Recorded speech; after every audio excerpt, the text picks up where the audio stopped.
George Russell may have just reached his breaking point inside Mercedes. He was leading the Canadian Grand Prix, controlling the race, finally fighting back against Kimi Antonelli in the championship battle. Then suddenly, his car completely died. At full speed. No electronics. No braking support. No warning. And while Russell stood stranded on the side of the track, watching his title hopes collapse in real time, his own teammate drove away toward a fifth consecutive victory. That is where the tension inside Mercedes exploded. Because this was not just a mechanical failure. This happened during one of the most aggressive teammate fights Formula One has seen all season. For lead changes, late braking attacks, defensive moves right on the limit. At one point, Antonelli even complained over the radio that Russell was using the entire width of the track to stop him from passing. And throughout the race, Toto Wolff looked visibly tense on the pit wall while both drivers pushed the cars harder and harder. Then came the moment that may have changed Mercedes forever. Russell later admitted he had already heard strange noises from the car before everything shut down completely. Now insiders believe the issue may be connected to the exact electrical systems Mercedes has been pushing harder than anyone else under the brutal new 2026 regulations. And suddenly, the fastest team in Formula One looks emotionally unstable from the inside. Because after Canada, Antonelli looks unstoppable. Russell looks furious. And Mercedes suddenly feels like a team being pulled apart by pressure, reliability fears, and a championship war that is becoming deeply personal. The terrifying part is this. Canada may not have destroyed Russell's title hopes. It may have destroyed the balance inside Mercedes itself. From the very beginning of the Canadian Grand Prix, George Russell looked different. Not nervous. Not cautious. Desperate. Because deep down, he understood something incredibly important before the lights even went out. If Kimi Antonelli won again in Montreal, the championship could start slipping beyond reach. And that pressure was already building inside Mercedes long before the race started. Coming into Canada, Antonelli had won 4 consecutive Grands Prix. The entire paddock was talking about him like Formula One's next unstoppable superstar. Every race weekend, the confidence around him kept growing. Meanwhile, Russell was slowly becoming the forgotten story inside his own team. That changes a driver psychologically. Especially someone as competitive as Russell. Canada was supposed to be his answer. And at first, it looked perfect. Pole position in the sprint. Victory in the sprint race. Then another pole for the Grand Prix itself. Everything about his driving looked aggressive and emotionally charged. Even the start of the race felt personal. Mercedes had quietly worked for weeks on fixing their launch problems after earlier struggles this season, and suddenly the improvement was obvious. Russell exploded away from the line perfectly. Antonelli tucked in behind him. And within just a few laps, the two Mercedes cars started pulling away from the entire field. That should have calmed the team down. Instead, the tension only got worse. Because Russell and Antonelli were not racing strategically. They were fighting each other like rivals. Every lap felt aggressive. Every move felt emotional. Antonelli attacked repeatedly using DRS down the straights. Russell defended brutally into the chicanes, closing the door with moves right on the edge of what the regulations allowed. The lead changed multiple times. And eventually, the frustration started appearing over the radio. Antonelli complained that Russell was using the entire width of the track and leaving him no space to attack properly. Now normally, radio complaints happen all the time in Formula One. But this felt different. Because both drivers understood exactly what this race represented. For Antonelli, another victory would almost cement his status as the leader of Mercedes. For Russell, this was survival. And Toto Wolff looked fully aware of how dangerous the situation was becoming. Throughout the race, cameras kept showing him staring silently at the telemetry screens while both drivers pushed harder and harder. No celebration. No relief. Just tension. Because dominant Formula One teams fear one thing more than rival teams. Internal wars. History has already shown how quickly teammate rivalries can destroy even the strongest teams. Lewis Hamilton and Nico Rosberg turned Mercedes into a psychological battlefield. Ayrton Senna and Alain Prost nearly tore McLaren apart during one of the greatest eras in Formula One history. And Canada suddenly felt like Mercedes entering that same territory. Especially because the pressure on the car itself kept increasing with every lap. The new 2026 regulations made Formula One far more dependent on electrical systems than ever before. The hybrid units now generate enormous levels of power compared to previous years. That means more speed. But also far more stress on the systems underneath the bodywork. Mercedes had pushed those systems harder than almost anyone else this season. The upgrades brought to Canada worked brilliantly. Better traction. Better launches. Better balance through the chicanes. The W17 looked untouchable. But while Russell and Antonelli fought each other at qualifying intensity every single lap, the strain on the electrical systems kept growing. More deployment, more heat, more pressure. And then came the detail that now changes the entire story after the race. Russell later admitted he had already heard strange noises coming from the car before the catastrophic shutdown happened. At the time, he ignored them.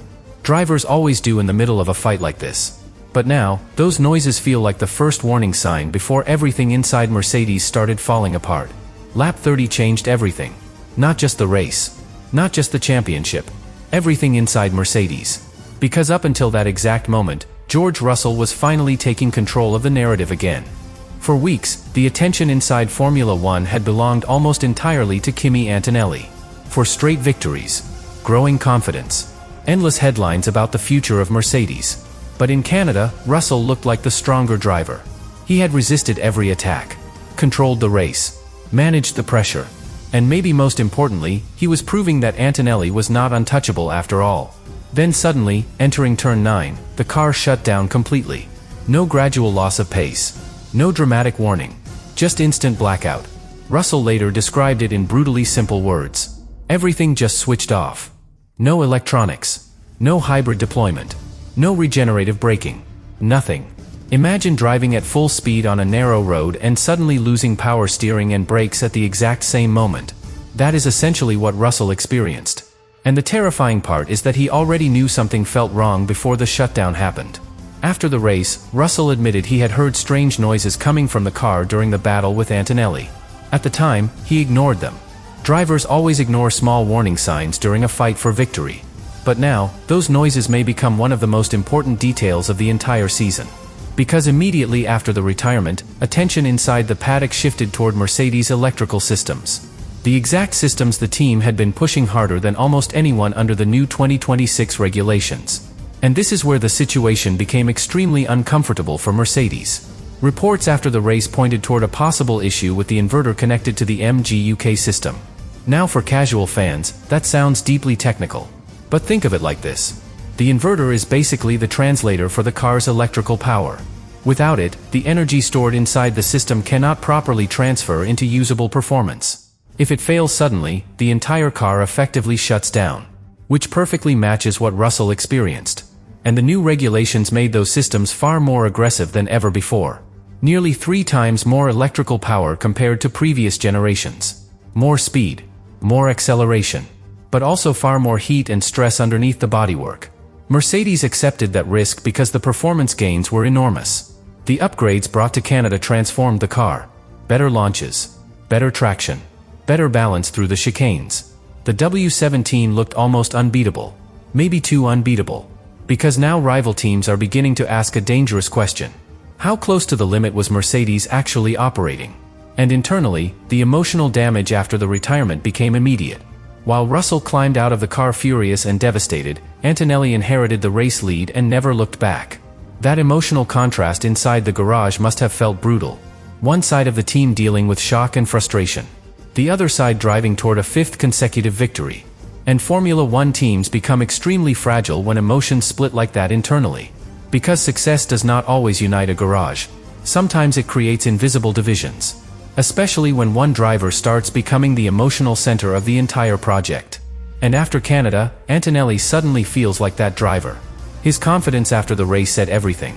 Kimi Antonelli, world champion. Not hopeful. Confident.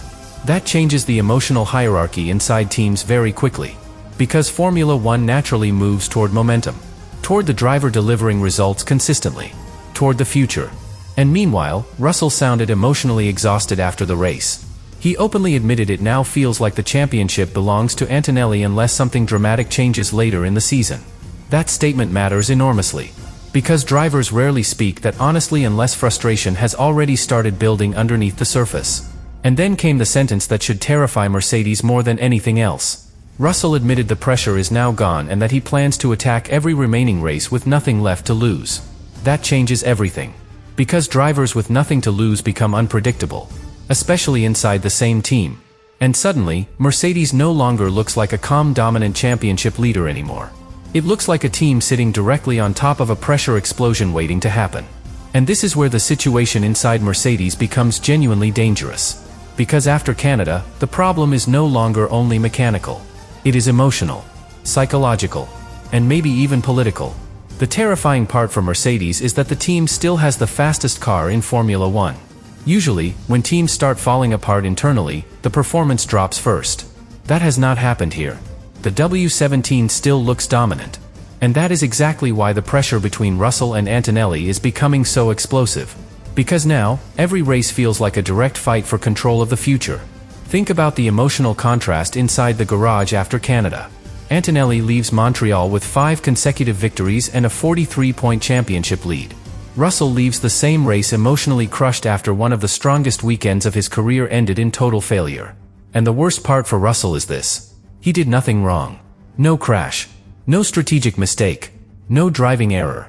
The car simply died underneath him while leading. Drivers never forget moments like that. Especially during a championship battle. Because now, every strange vibration becomes suspicious. Every setup change feels risky. Every aggressive engine mode creates doubt.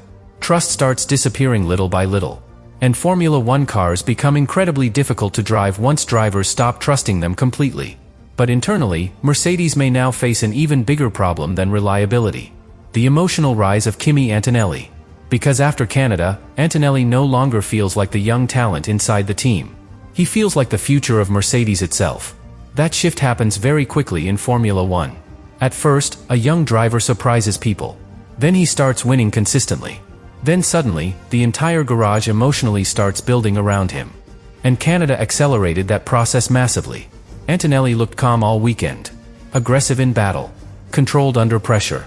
Then completely confident after inheriting the lead and managing the race to victory. Meanwhile, Russell sounded emotionally drained after the race. And when one driver rises emotionally while the other collapses emotionally, teammate rivalries become dangerous extremely fast. Because now every internal decision inside Mercedes becomes sensitive. Who receives the latest upgrades first?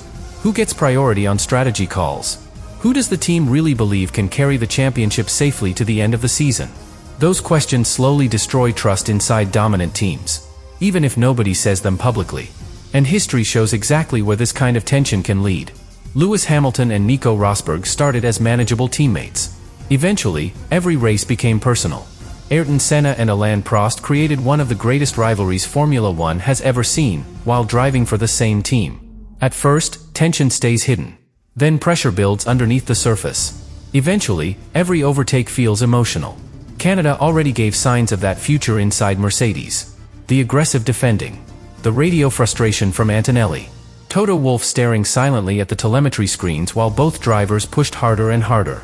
Those moments suddenly feel much bigger after Russell's retirement. Because now, every future incident between the two drivers will carry emotional baggage from Canada. And then comes the most dangerous detail of all. Russell openly admitted after the race that the pressure is now gone and that he plans to attack the remaining season with nothing left to lose. That sentence should terrify Mercedes. Because drivers with nothing to lose stop thinking conservatively. They take bigger risks. Defend harder. Attack later into corners. Especially against teammates. And meanwhile, Antonelli enters the next races with complete belief that the championship is becoming his. That combination can destroy the balance inside any Formula One team. One driver feels unstoppable. The other feels robbed. And underneath all of this sits another growing fear Mercedes still cannot fully control. Reliability. Because if another major failure happens later in the season, everything inside the garage could explode emotionally. Every strategy decision would become controversial. Every reliability issue would feel political. Every victory would create more tension instead of relief. And that is the biggest irony of the entire situation.